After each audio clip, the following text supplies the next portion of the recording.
বিসমিল্লাহির রহমানির রহিম। পবিত্র মাহে রমজানে আপনারা যে কষ্ট করে এতক্ষণ আমাদের এই আলোচনা শুনেছেন, সেই জন্য আপনাদের কাছে কৃতজ্ঞতা প্রকাশ করছি।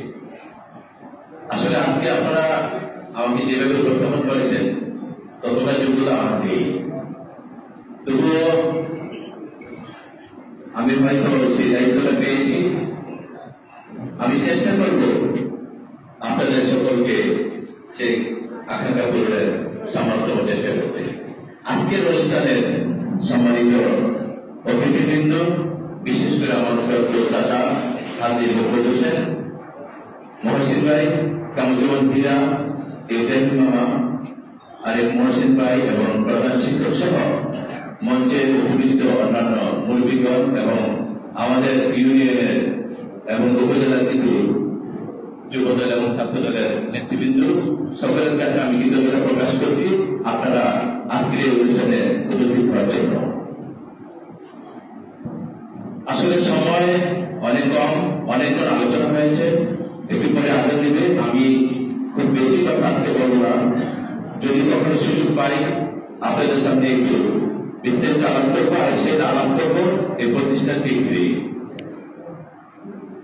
সর্বপ্রথম যার কাছে কৃতজ্ঞতা প্রকাশ করছি আমার শ্রদ্ধেয় শিক্ষক, যার জন্ম না হলে সাধারণ ইউনিয়ন হতো না, যার জন্ম না হলে একটা প্রতিষ্ঠান হতো না, যার জন্ম না হলে ইউনিয়ন কারিগরি প্রতিষ্ঠিত হতো না, যার জন্ম না হলে একটা হসপিটাল হতো না। আমি আমার স্যারের প্রতি কৃতজ্ঞতা প্রকাশ করছি এবং ওনার সুস্বাস্থ্য কামনা করছি। এরই সাথে আরেকটা ব্যক্তির নাম আমি একটু বলতে চাই। ওনার সাথে যিনি সহযোগিতার হাত বাড়িয়েছিলেন শ্রদ্ধেয় খলিলুর রহমান সাহেব, উনি একজন প্রতিষ্ঠানের ব্যক্তি হিসাবে ওনার সাথে কাজ করেছিলেন। আজকে আমাকে যে গুরুদায়িত্ব দেওয়া হয়েছে, আমাদের কাছে আপনাদের প্রত্যাশা অনেক, কিন্তু আমি একজন ব্যক্তি এবং সময় মাত্র 6 মাস। একটা নির্দিষ্ট সময়ে একটা ব্যাপক পরিমাণে পরিবর্তন করা যায় না। তবে আমি আপনাদেরকে এটুকু কথা দিচ্ছি, শিক্ষা এমন একটা জিনিস, পৃথিবী যে প্রান্তে যাবেন শিক্ষার কোন বিকল্প নেই। যদি বলি এই স্কুলের একজন প্রাক্তন ছাত্র জাকির হোসেন, সে বোধহয় সর্বপ্রথম এই স্কুল থেকে জিপিএ 5 পেয়েছিল। আজকে সে অস্ট্রেলিয়ার মেলবোর্নের একটা ইউনিভার্সিটি টিচার। এটা কিন্তু ইউনিয়ন কারিগরি উচ্চ বিদ্যালয়ের একটা গর্বের বিষয়। এই স্কুলের আরো অনেক স্টুডেন্ট আছে যারা ঢাকা ইউনিভার্সিটি ক্যাম্পাসকে নেতৃত্ব দিচ্ছে। হয়তো তারা জাকিরের মতো আগামী দিনে রাষ্ট্র গঠনে নিজেদেরকে ভূমিকা পালন করবে। আমি আশা করব শিক্ষা প্রতিষ্ঠান হচ্ছে একটি বাতি ঘর, এখানে যত আলো জ্বলবে ততই এই এলাকাটা আলোকিত হবে। আমি আপনাদের সর্বাত্মক সহযোগিতা পেলে এবং যারা মানুষ গড়ার কারিগর, এই স্কুলের শিক্ষক, তাদের আন্তরিক সহযোগিতা থাকলে আমি চাই এই স্কুল থেকে প্রতি বছর 2-4-5 জন করে মেধাবী ছাত্র বের হবে, যারা এই দেশের রাষ্ট্র গঠনে নেতৃত্ব দেবে। আজকে খুব বেশি কথা বলবো না। আমি একজন ব্যক্তি, আমার দ্বারা সকল কাজ করা সম্ভব হবে না, কিংবা শুধু শিক্ষকদের দ্বারাও সকল কাজ করা সম্ভব হবে না। ইতিমধ্যে আমার বড় ভাই কামরুজ্জামান ভীরা, হাজী মোহাম্মদ হোসেন চাচা, মহসিন ভাই সহ যারাই বক্তব্য দিয়ে গেছেন, তারা সকলের একটা দাবি, আমাকে সহযোগিতার পাশে আপনারা থাকতে হবে। আমিও দাবি করি আপনারা যদি সহযোগিতার পাশে থাকেন তাহলে এই বিদ্যালয়টাকে একটি মডেল রূপে আমি রূপান্তরিত করার চেষ্টা করি।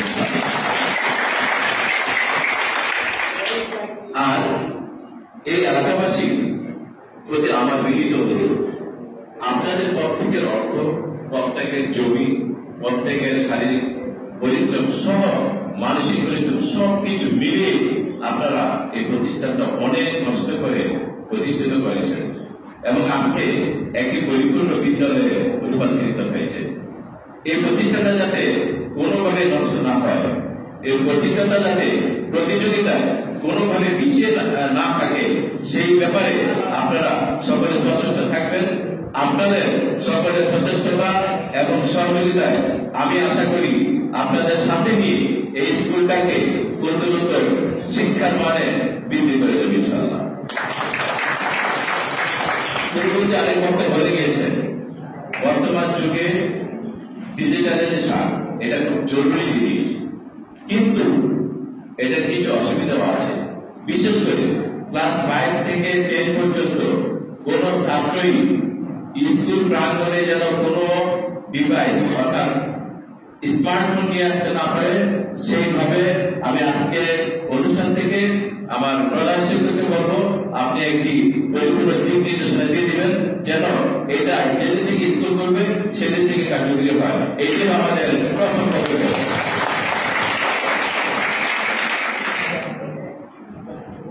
পরিশেষে আপনারা যারা এখানে কষ্ট করে এসেছেন, আপনাদের সকলের কাছে কৃতজ্ঞতা জানাচ্ছি। আর আমার শিক্ষক যিনি ক্লাস 3 থেকে 10 পর্যন্ত আমি পড়িয়েছেন, প্রয়াত সানুল্লাহ স্যার অত্যন্ত ভালো একজন শিক্ষক ছিলেন। যখন সাধারণ উচ্চ বিদ্যালয় ছিল তখন ছিল উনি আমাদের উত্তরাঞ্চলের একটা আলো। সে আলো যখন শিবকে আবার সাঁতারিতে পড়েছে তখন থেকে সাঁতারিতে আরো একটা স্কুল করার উদ্যোগ রচিত হয়েছে। সেই জন্য স্যারের জন্য আমরা সকলে আন্তরিকভাবে দোয়া করব। আপনাদের সকলকে আজকে সবে বরাত রজনীতে সবাই সবার জন্য দোয়া করবেন। বিশেষ করে আমি আপনাদের কাছে দোয়া চাচ্ছি যেন আমি আমার দায়িত্ব সৎ, নিষ্ঠা ও সঠিকভাবে পালন করে আমার মেধা ও প্রজ্ঞা প্রয়োগ করে এই স্কুলকে উত্তরোত্তর আরো ভালো মূল্যায়ন করতে পারি এবং শিক্ষার মান উন্নত করতে পারি। একজন মানুষ হিসেবে যাতে মানুষ হিসেবে মানুষ তৈরি হয় সেই প্রত্যাশা রেখে সকলকে ধন্যবাদ।